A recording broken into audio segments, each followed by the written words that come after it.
जय हिंद बच्चों। तो आज आप लोगों का यूपी बोर्ड क्लास 12th का इंग्लिश का पेपर था। तो इसी में हम लोग 316 एचएक्स को सॉल्व करने वाले हैं। अगर आपका ये पेपर कोड था तो आप लोग इस वीडियो को पूरा एंड तक देखेंगे तो आपको सभी क्वेश्चंस यानी कि ग्रामर के और आपके जो ऑब्जेक्टिव क्वेश्चंस है सभी के यहाँ पर आपको आंसर्स देखने को मिल जाएंगे।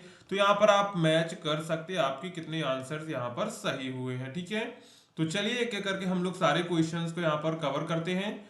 उससे पहले अगर आप चैनल पर पहली बार आए तो चैनल को सब्सक्राइब करना ना भूलिएगा, साथ में वीडियो को भी आप लोग लाइक कर दीजिएगा।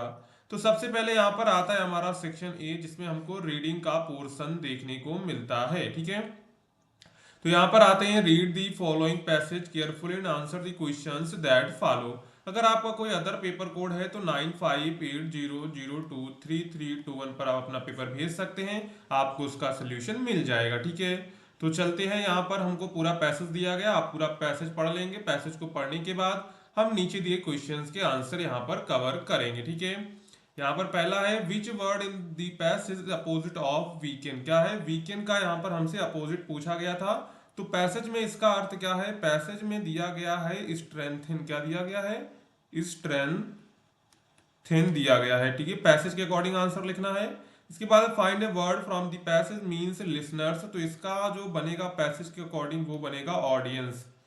क्या बनेगा, ऑडियंस बनेगा। इसके बाद क्लैरिफाई का एडजेक्टिव बनाना था, तो ये क्या बनेगा, ये बनेगा क्लैरिफाइंग।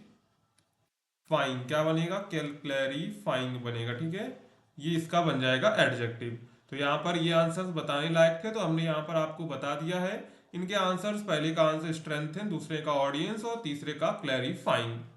इसके बाद आ जाता है हमारा सेक्शन बी, जो कि होता है हमारा राइटिंग का portion. Write an article on any one of the following topics in about 100 to 150 words. Unemployment in India and its reason, freedom of speech, soaring prices and measures to control it.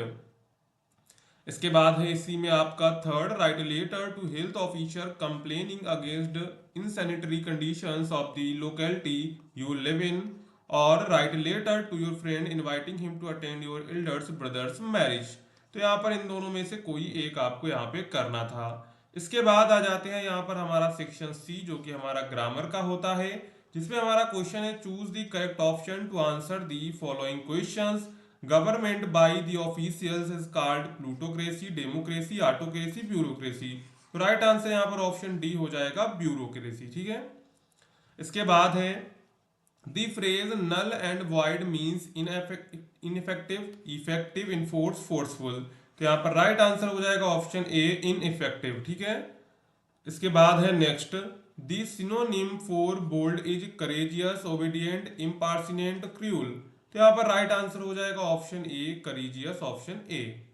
इसके बाद है next, Deepu studies since 7 AM to 9 AM daily, which word is an error in the sentence for from since to. तो ये किस में error थी, यहाँ पे सिंस में एरर थी। ठीक है, सिंस की जगह यहाँ पे होना चाहिए था फ्रॉम। ठीक है, तो राइट आंसर यहाँ पर ऑप्शन सी वाला आपका करेक्ट हो जाएगा। ठीक है, तो यहाँ पर इसके बाद है, द अंटोनिम ऑफ क्रूअल इज, यानी क्रूअल का हमको यहाँ पर अंटोनिम बताना था, मर्सीलेस, ब्रूटल, अनकाइंड, काइंड। तो यहाँ पर राइट आंसर हो जाएगा ऑप्शन डी वाला, काइंड आपका यहाँ पे करेक्ट हो जाएगा। ठीक है, अंटोनिम क्रूअल का अंटोनिम क्या हो जाएगा, काइंड हो जाएगा। इसके बाद था आपका, change any one of the following into indirect speech. Ram said to me God is everywhere. तो इसका क्या बनेगा, इसका बनेगा, Ram told me that God is everywhere. ये बन जाएगा, Ram told me that God is everywhere. इसके बाद Rita said she can do this work. तो इसका क्या बनेगा, इसका बनेगा आपका, Rita said that she can का पास्ट हो जाएगा could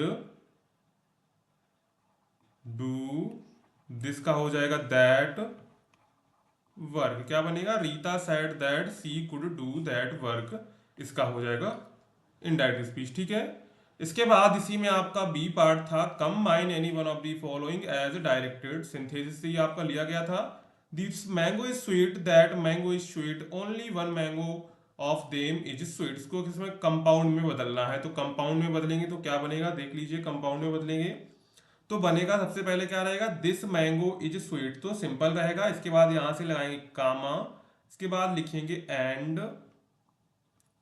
that mango is sweet, ठीक है। इसके बाद but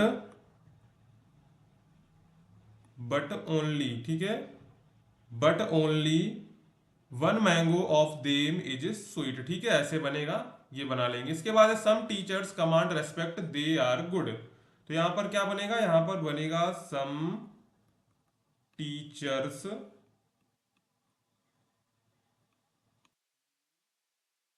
are good command respect, ठीक है, ये आपका कॉम्प्लेक्स बन जाएगा। इसके बाद transform any one of the following as directed, क्या है सबसे पहले पैसिव वॉइस और comparative degree. He has done his work, तो इसका क्या बनेगा, his work has been done by him हो जाएगा, ठीक है, his work has been done by him. Renu is the most beautiful girl of this society, comparative में इसको बनाना था तो कैसे बनेगा, रेनू इज मोर